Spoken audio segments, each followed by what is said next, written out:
நமது பொன்மனச்செம்மல் புரட்சி தலைவர் பாடலை பார்த்தீர்களா? நாம் எல்லோரும் அவருடைய ரசிகர்கள். ஆனால் அவர் என்ன சொல்றாருன்னா, நான் மக்களின் ரசிகன், ஆகா ரசிகன், நல்ல ரசிகன், உங்கள் ரசிகன் அப்படிங்கிறாரு. தனது அன்பால் நேசித்ததனால் வந்த விளைவுதான் இந்த பாடல்.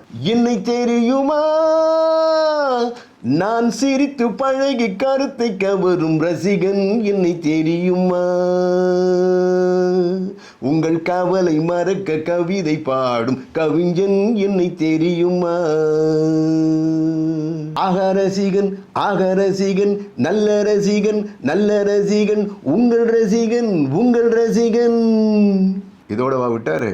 நான் புதுமையானவன், உலகை புரிந்து கொண்டவன், நல்ல அழகை தெரிந்து மனதை கொடுத்து அன்பில் வாழ்பவன், ஆடலாம் பாடலாம் அனைவரும் கூடலாம், வாழ்வை சோலை ஆக்கலாம்.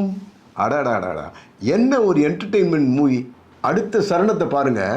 இந்த காலம் உதவி செய்ய இங்கு யாரும் உறவு கொள்ள, இந்த காலம் உதவி செய்ய இங்கு யாரும் உறவு கொள்ள, அந்த உறவை கொண்டு மனித இனத்தை அளந்து பார்க்கலாம், இசையிலே மிதக்கலாம், எதையுமே மறக்கலாம், இசையிலே மிதக்கலாம், எதையுமே மறக்கலாம். என்னை தெரியுமா, நான் சிரித்து பழகி கருத்தை கவரும் ரசிகன், என்னை தெரியுமா, உங்கள் கவலை மறக்க கவிதை பாடும் கவிஞன், என்னை தெரியுமா.